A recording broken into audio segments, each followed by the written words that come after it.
Movie की कहानी एक जंगल को दिखाने से शुरू होती है, जहां पर एक घर के अंदर एक औरत अपने बेटे के साथ में रहती थी। लड़के का नाम सेलो था और वह अंधा है। सेलो के फादर उसके साथ में नहीं रहते हैं, बल्कि सेलो की माँ का पूरा ध्यान अपने बेटे पर होता है। सेलो की माँ सेलो को एक ट्रेनिंग देती है कि जंगल में कैसे जीवन गुजारा जाए, क्योंकि जंगल की जिंदगी आसान नहीं होती और यहाँ पर तो सेलो देख भी नहीं सकता था। इसलिए उसकी माँ घर से बाहर निकलने से पहले सेलो को एक रस्सी से बांध दिया करती थी, ताकि सेलो घर से ज्यादा दूर न जाए और वह उस रस्सी के सहारे वापिस से अपने घर पर भी आ जाए। सेलो की माँ उसे शिकार करने के लिए ट्रैप लगाना भी सिखाती है। ये लोग आज जंगल में जाते हैं और एक एक करके सेलो ट्रैप चेक करता है, जो सारे खाली थे सिवाय एक के, यानी कि आज इन्हें बहुत ही थोड़ा सा खाना मिलेगा, क्योंकि इनके ट्रैप में बहुत ही कम शिकार फंसे थे। शिकार को लेकर यह घर चले जाते हैं। जब शिकार को खाने का वक्त आता है तो उसकी माम उससे कहती है कि तुम जंगल के कानून को जानते हो ना,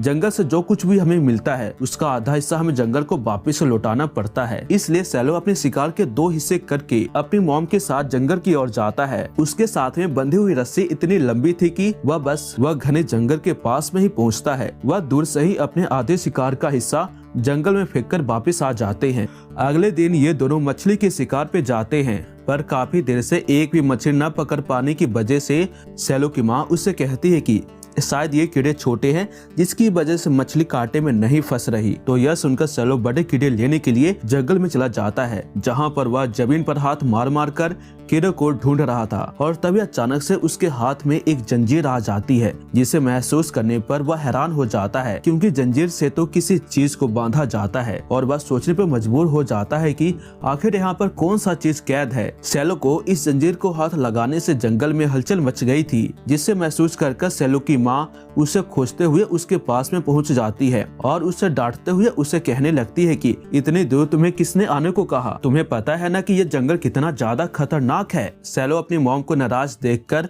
उसे सॉरी कहता है और सेलो की माँ उसे लेकर घर चली जाती है। सेलो की माँ यहाँ पर काफी ज्यादा घबराई हुई थी, जिससे हमें पता चल जाता है कि शायद इस जंगल में कुछ ऐसा है जिससे सेलो की माँ सेलो से छुपाना चाहती थी। रात होने पर सेलो की माँ सेलो को एक कहानी सुनाती है एक बकरे की, जिसे जंगल में जाना मना था, और एक दिन जब वह जंगल में चली गई तो उस दिन उसकी मौत हो गई। ये कहानी सेलो की माँ ने खुद ही सेलो के लिए लिखी थी, क्योंकि कभी वह डर कर यहाँ से कभी जंगल में न चला जाए। कहानी सुनने के बाद सेलो अपनी माँ को कहता है कि आखिर मौत है क्या, जिस पर सेलो की माँ उसे जवाब देती है कि मौत क्या है ये तो पता नहीं, लेकिन मौत के बाद भी कुछ चीजें खत्म नहीं होती और इस बात पर तुम्हें भी बिलीव करना होगा। और ये सेलो और सेलो की माँ के बीच में आखिरी बातचीत है, क्योंकि इसके बाद सेलो की माँ घर से बाहर चली जाती है। सालों गुजर जाने के बाद भी सेलो की माँ सेलो के पास में वापस नहीं आई। सेलो की माँ जाने से पहले एक टेप रिकॉर्डर सेलो के लिए छोड़ गई थी और उसमें सेलो की माँ उससे माफी मांग रही थी उसे छोड़कर जाने के लिए। और उस टेप रिकॉर्डर में 3 नियम भी थे जो उससे फॉलो करने होंगे जिंदा रहने के लिए। पहला नियम यह था कि जो कुछ भी उसे जंगल से मिले वह उसका आधा हिस्सा वापिस से जंगल को लौटा देगा। और दूसरा नियम यह था कि जब भी सेलो खुद को मुश्किल में समझे तो वह गाना गाए जो उसकी मॉम हमेशा उसके साथ में गाया करती थी। और तीसरा नियम यह था कि जब भी सेलो घर से बाहर निकले तो वह बंधी हुई रस्सी को छोड़े ना। और ये इतने अजीब नियम क्यों थे हमें आगे पता चलेगा। इसी नियमों को फॉलो करते हुए सेलो की जिंदगी के काफी साल गुजर जाते हैं और उसने बहुत कुछ सीख भी लिया। एक दिन ऐसा आया कि जब सेलो शिकार के लिए निकला तो शिकार के नाम पर उसे कुछ भी नहीं मिला, इसलिए सेलो नदी में मछली पकड़ने के लिए गया। उसे बहुत ही मुश्किल से उसके हाथ में एक मछली लगी। इस समय पर सेलो काफी ज्यादा भूखा है और वह बिना कुछ सोचे समझे उस मछली को खा गया था। यानी कि सेलो के माँ के दिए गए नियमों में से उसने एक नियम को तोड़ दिया है। शिकार करने के बाद शिकार का आधा हिस्सा जंगल को देना होता है और इसका नतीजा यह होता है कि जब रात हो जाती है तो सेलो को जंगल में से काफी अजीबोगरीब आवाज सुनाई देने लगी, लेकिन वह इस पर ज्यादा ध्यान नहीं देता और वह सो जाता है। हालांकि सेलो यह बात जानता है कि उसने आज एक नियम को तोड़ दिया है। आधी रात गुजरने के बाद सेलो नोटिस करता है कि आज उसकी बकरी ने बिल्कुल भी शोर नहीं किया और उसे कुछ अजीब सा महसूस होने लगा। जब वह बाहर निकलता है तो वह अपनी बकरी को मरा हुआ पाता है। इन सब चीजों की वजह से वह काफी ज्यादा परेशान हो गया था और उसे रात को नींद भी नहीं आती। सेलो के पास में खाना भी अब कम रह चुका था, इसलिए वह दोपहर में शिकार के लिए जाता है। तभी उसे महसूस होता है कि एक जानवर मरा हुआ है और ऐसा तो पहले कभी भी सेलो के साथ में नहीं हुआ था। वह इन्हीं सभी चीजों को सोच रहा था कि तभी अचानक से उसे एक इंसान की आवाज सुनाई दी। इस आवाज को सुनकर सेलो काफी ज्यादा घबरा जाता है, क्योंकि उसने आज तक अपने मॉम डैड के अलावा किसी दूसरे की आवाज नहीं सुनी। यह आवाज हैंग नाम के एक शिकारी का था, जिसने इस हिरन का शिकार किया था। वो सेलो को अपने शिकार से दूर रहने के लिए कह रहा था। जब हैंग सेलो को अपने शिकार से दूर करने के लिए उसके करीब में आता है तो सेलो उसके ऊपर चाकू से हमला कर देता है, जिसकी वजह से हैंग का हाथ जख्मी हो गया था। जिसके बदले हैंग अपने गन से उसके सर पे मारता है, जिससे सेलो वहीं पर बेहोश हो जाता है। सेलो को जब होश आता है तो हैंग उसके सामने ही बैठा हुआ था और हैंग सेलो को घबराने के लिए मना कर रहा था। सेलो नोटिस करता है कि वो अपने घर के काफी ज्यादा करीब है और वो हैंग से पूछता है कि तुम्हें मेरा घर कैसे पता चला। हैंग बताता है कि मैं तुम्हारी रस्सी के जरिए तुम्हारे घर पर आ गया। हैंग सवाल करता है कि बच्चे, तुम इस जंगल में अकेले क्या कर रहे हो? हैंग के सवाल को सुनकर सेलो कोई भी जवाब नहीं देता, क्योंकि हैंग ने उसे बच्चा कह दिया था। खैर, हैंग उसे इस बात की माफी मांगते हुए कहता है कि अगर तुम मुझे एक रात के लिए अपने घर पर रहने का इंतजाम कर दोगे तो मैं तुम्हें अपने शिकार का आधा हिस्सा दे दूंगा, क्योंकि अब रात भी होने वाली है और रात को यह जंगल काफी ज्यादा खतरनाक हो जाता है। सेलो को यह आदमी अच्छा लगा था, इसलिए उसने हैंग के लिए अपने घर पर रहने का इंतजाम किया। हैंग सेलो के घर में उसके लिए खाना भी बनाता है और उसके घर को चेक कर उसे समझ में नहीं आता कि एक अंधा इंसान कैसे अपनी पूरी जिंदगी इस जंगल में गुजार रहा है। हैंग उससे सवाल करता है कि तुम्हारे मॉम डैड कहाँ है और तुम यहाँ पर कैसे रह रहे हो, और तुम चाहते हो कि मैं यहाँ से निकल सकूं तो मैं तुम्हें एक ऐसी जगह पर भेज दूंगा जहाँ पे तुम अपनी अच्छी जिंदगी गुजार सकते हो। सेलो इस पर जवाब देता है कि मैं इस घर में बहुत ज्यादा खुश हूँ और मैं कहीं भी नहीं जाऊंगा। आधी रात गुजरते ही फिर से इन दोनों को खौफनाक आवाजें सुनाई देने लगती है जंगल में से। हैंग सेलो से सवाल करता है कि क्या तुम जानते हो कि यह किस चीज की आवाज है, क्योंकि आज से पहले उसने ऐसी आवाज नहीं सुनी थी। अब हैंग अपनी बंदूक लेकर जंगल की तरफ बढ़ता है चेक करने के लिए कि आखिर ये किस चीज की आवाज है।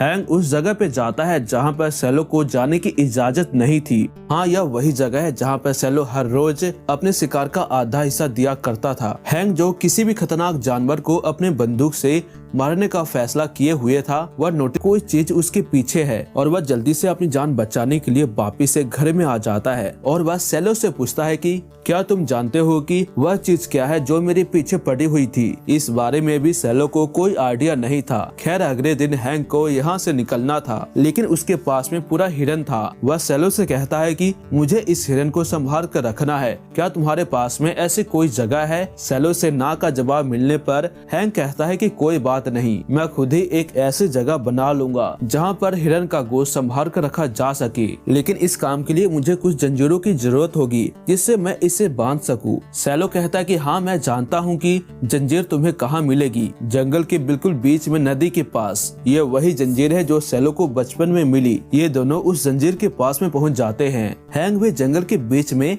इस जंजीर को देखकर हैरान हो गया था। वह जानना चाहता था कि आखिर इस जंजीर से किसको बांधा गया है। ये दोनों जंजीर के साथ साथ एक खुफिया जगह पे चले जाते हैं। इससे पहले कि हैंग इसके अंदर जाता, तभी कोई परिंदा उसके ऊपर हमला करने की कोशिश करता है, जिससे डरकर ये दोनों वहाँ से पीछे हट जाते हैं। ये लोग अपनी जरूरत जितनी जंजीर को घर लेकर वापस आ गए थे। हैंग नोटिस करता है कि सेलो हिरन का आधा टुकड़ा जंगल में फेंक देता है और इसे देखकर वह उससे सवाल करता है कि तुम ऐसा क्यों करते हो? सेलो कहता है कि मुझे ऐसा ही करने के लिए कहा गया है और मैं सालों से ऐसा ही कर रहा हूँ।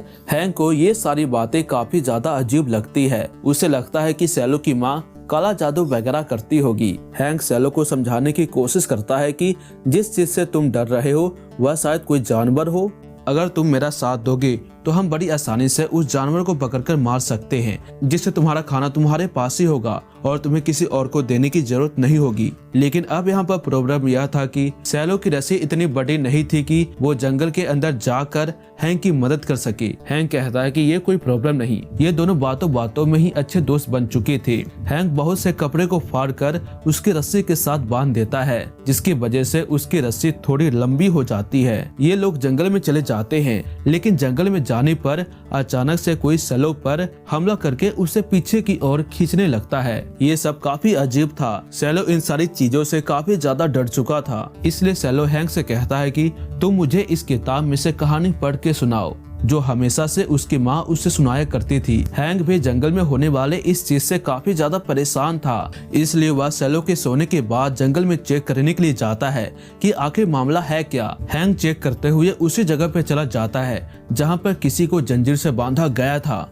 जबकि दूसरी ओर सेलो हैंक को जाने की वजह से काफी ज्यादा परेशान था, इसलिए वह हैंक को खोजने के लिए जंगल की ओर निकल जाता है। रस्सी छोटी होने की वजह से वह आगे बढ़ नहीं पाता, जिस वजह से वो अपनी रस्सी को खोल देता है और ऐसा करके उसने अपनी माँ के बताए गए दूसरे नियम को तोड़ दिया था। जंगल में आगे जाने पर उसे हैंक मरा हुआ मिलता है, जो देखकर वह काफी ज्यादा दुखी हो गया था और उसी समय से सेलो को अपने पास में से वही खौफनाक आवाजें सुनाई देने लगती है। हमें दिखाया जाता है कि उस गुफा से कोई निकलता है। यह कोई जानवर नहीं था, नहीं कोई राक्षस, बल्कि यह तो सेलो की माँ है, जिसकी आंखें बिल्कुल बदल चुकी थी, ऐसा जैसे कि वह किसी चीज के कब्जे में हो। सेलो अपनी माँ को देख नहीं सकता था। यहाँ पर सेलो काफी ज्यादा डर गया था और इसी डर की वजह से वह अपनी माँ के बताए गए गाने को गाने लगता है, जो कि मुसीबत के समय ही उसे गाना था। इस गाने को सुनकर उसकी माँ को पता चल जाता है कि यह उसका बेटा है, जिसके बाद वह अपने बेटे को जैसे ही गले लगाने लगती है, तभी सेलो उसे चाकू से मार देता है। सेलो को इस चीज का अंदाजा नहीं था कि